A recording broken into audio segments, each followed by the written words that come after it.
Assalamu alaikum everyone, welcome back to our channel. Today we are diving deep into the profound meaning behind the 35 and 36 verse of Surah Al-Baqarah. وقلنا يا آدم اسكن أنت وزوجك الجنة وكلا منها رغدا حيث شئتما ولا تقربا هذه الشجرة فتكونا من الظالمين فأزلهما الشيطان عنها فأخرجهما مما كانا فيه وقلنا اهبطوا بعضكم لبعض عدو ولكم في الأرض مستقر ومتاع إلى حين. Translation: And we said, O Adam, you and your wife live in paradise and eat freely wherever you want, but do not go near this tree, otherwise you will be among the transgressors. Shaitan made them both slip from paradise, so we made them live and where they lived, and we said, you go down. You will be enemies to one another, and for you there is a dwelling and livelihood in the earth for a certain time. Ya Adam uskun anta wa zawjukal jannah. O Adam, may you and your wife be in paradise. From here the incident of Hazrat Adam and Iblis is narrated and its summary. Summary of the incident of Hazrat Adam alayhi salatu wasalam and Iblis. Shaitan was rejected for not prostrating Adam alayhi salatu wasalam. Therefore, Iblis was waiting to harm Hazrat Adam alayhi salatu wasalam. Allah the Exalted said to Hazrat Adam alayhi salatu wasalam and Hazrat Hawa radiyallahu ta'ala anha to stay away in paradise and eat freely wherever your heart desires. However, do not go near this tree. Shaitan whispered to them and said that your Lord has forbidden you from this tree so that you do not become angels or you do not become eternally alive. I wish you both well. On this they thought that who can swear falsely to Allah Almighty with this thought? Hazrat Hawa radiyallahu ta'ala anha ate some of it, then gave it to Hazrat Adam alayhi salatu wasalam. They also ate it and thought that it was forbidden by Allah Ta'ala. It was not, but it was tanzihi. That is, it was not mean to be forbidden, but it was an expression of disapproval. Here Hazrat Adam alayhi salatu wasalam made a mistake in ijtihad, and mistakes in ijtihad are not sins. So due to shaitan deception, they eat the fruit of this forbidden tree, and as soon as they ate the fruit, their veils became uncovered and they started putting leaves on them to hide it. At that time Allah Ta'ala said, didn't I forbid you from this tree? And I did not tell you that shaitan is your open enemy? After that Allah commandment that you descend to the earth. Now your children will be enemies of each other and you will stay in the earth for a certain time. After coming to earth, Hazrat Adam alayhi salatu wasalam kept asking for forgiveness for his slip for a long time until he alayhi salatu wasalam was taught a few words by Allah. Then when he alayhi salatu wasalam asked for repentance and forgiveness with these words, so dua accepted.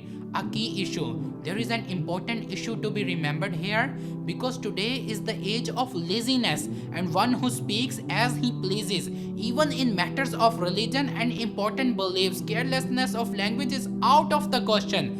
Most of all in this, the problem in which the audiosity is seen in eating the food in fruit of the forbidden tree of the paradise of Adam. Imam Ahmad Raza Khan rahmatullahi ta'ala alayhi says, it is forbidden to disobey and sin against Hazrat Adam alayhi salatu wasalam. In non-recitation, the Imams of the religion clarified it, but a group of scholars called it kufr. Therefore, especially in these matters, control your tongue while having compassion for your faith and the grave and the hereafter. Wala takraba means and do not approach. The main prohibition in this verse is to eat the fruit of the tree, but he said not to go near it. From this style of address, the scholars have taken out the problem that in order to prevent the actual act from being committed, one should also prevent him from going near it. For example, if there is a fear of a child falling down the stairs, then he is not only prohibited from standing on the stairs, but also not allowed to go near the stairs. In the same way, in most of the words, the scholars forbid this fear that an act is not prohibited by itself. But if people go near it, they will commit a prohibited act. From this, the actions of Pir and Mashaykh can be argued that they sometimes stop the righteous work for the training of the disciples, because that lawful work can become a mean to reach an evil. Fatakuna minaz zalimin means otherwise you will be among the transgressors. Crudely means putting something in a place other than its own place. And here in the verse, the meaning of zulm is against the first, the order of the one who called the Prophet ﷺ oppressors. It should be remembered that calling the Prophet tyrant is insult and insulting, and whoever calls the Prophet ﷺ tyrant is a disbeliever. Allah Ta'ala is the owner and master. He can say whatever he wants about his beloved servants. What is the right of anyone else to bring any literal words about the Prophet ﷺ and use such addresses? May Allah Ta'ala make such speeches as proof of his boldness. Consider it as if the king's parents reprimanded the king, and saying this, the governor of the royal palace also started reprimanding the king in the same words. What will be the fate of this fool? We have been ordered to honor and respect the Prophet ﷺ and the beloved of God, and politeness and obedience having been ordered, and this is required for us. Statement of the infallibility of the Prophet ﷺ. It should also be remembered that Prophets ﷺ are innocents and not sin is committed by them. There are a lot of proof of their innocence. 3 of them I will tell you. Number 1, Prophets ﷺ are chosen and faithful servants of Allah, as Allah Almighty clearly said about Hazrat Ibrahim, Hazrat Ishaq and Hazrat Yaqub alayhi salam.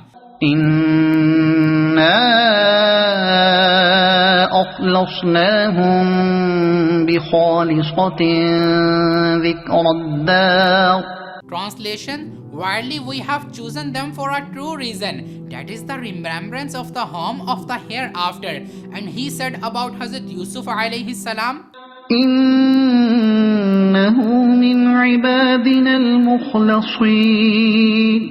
Translation: Indeed, he is among our chosen servants, and Shaitan cannot mislead those who are sincere servants of Allah Ta'ala, as it is acknowledged in the Quran itself. قال فبعزتك لأغوينهم أجمعين إلا عبادك منهم المخلصين. Translation: He said, by your honor I will definitely lead them astray, except those among them who are your chosen servants. From this it is known that Shaitan does not bet against the Prophet ﷺ to make them commit sins or disbelief. Number 2, the one who commits a sin deserves to be condemned. While regarding the Prophet ﷺ, Allah the Exalted has absolutely said, وَإِنَّهُمْ